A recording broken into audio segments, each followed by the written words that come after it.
estudiantes. Today our topic is going to be the subjunctive, specifically with verbs of influence. As we've talked before or already, we've worked with our subjunctive conjugations, how we form the subjunctive. We've worked with impersonal expressions.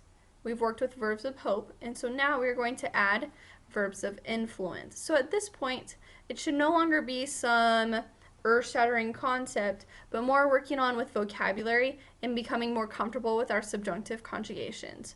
So, with that said, let's go ahead and get started. So in English, we are allowed to use the infinitive form of the verb to express influence. But when we have a change of subject, we must use the subjunctive mood in Spanish. We are not sure if the second part of the sentence is a fact. There is only a possibility of it being a fact. Therefore, we have to use the subjunctive. Okay. And as I just mentioned, remember that we are following the same rules for sentence structure that we use for verbs of hope and impersonal expressions. So that means you've got your present verbs, conjugations. We're specifically working on verbs of influence. And then you've got the word que. And then you're going to change your subject, and then you're going to have the subjunctive conjugation of that second verb. Got it? Good. All right. So here is a list of common verbs that are included under that idea of influence. All right. So it's really important that you become comfortable with these verbs just as soon as you can. So we've got aconsejar, to advise, dejar, to allow, exigir, to demand, and notice that that G changes to a J in the yo form. Insistir in, to insist on, to cognate more or less. Sugerir is an E to IE stem changer, to suggest. Mandar, to command or order. Get it? Mandatos, commands. It's action. Pedir means to ask for or to order. Again, notice that's an E to I stem changer. Prohibir, to prohibit, cognate. And finally, recomendar means to recommend. Again, notice that's an E to IE stem changer. So those are the verbs that you need to become comfortable with. Let's take a look at some examples. You don't have a spot for these on your notes, so if you would like to add these, you're more than welcome to, or just make sure that you watch so you're comfortable with seeing just some examples before you get a chance to practice. All right, his parents allow him to drive.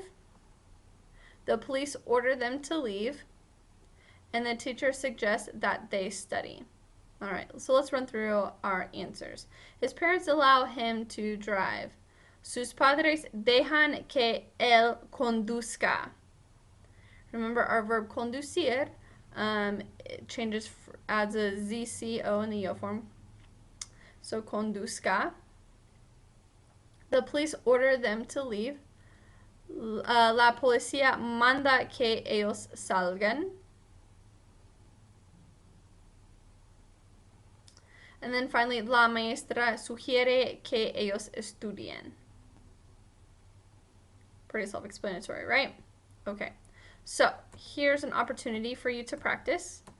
I've got 3 sentences for you. Number 1, the society suggests we be faithful friends. And, number 2, the company allows employees to take frequent breaks. The company, la compañía, empleos are employees. And then recesos we could use for the word breaks. And then the coach prohibits the athletes to drive to the game alone, solos. So go ahead and hit pause and write your sentences down on your notes. Remember, I would encourage you to write the English as well, so you can be reflective, yay, and reviewing your notes, so you have all that information there. So go ahead and hit pause, and let's go over the answers shortly. All right, let's see how you did. Número 1. La sociedad sugiere que nosotros seamos amigos fieles. Remember, we have to have that agreement all the way through with amigos fieles. The company allows employees to take frequent breaks. La compañía deja que sus empleados tomen los recesos con frecuencia. And then finally, el entrenador prohíbe que los deportistas conduzcan al partido solos. Okay. And then on the back of your homework, on your back of your notes, I just have one more question that I would like for you to fill out.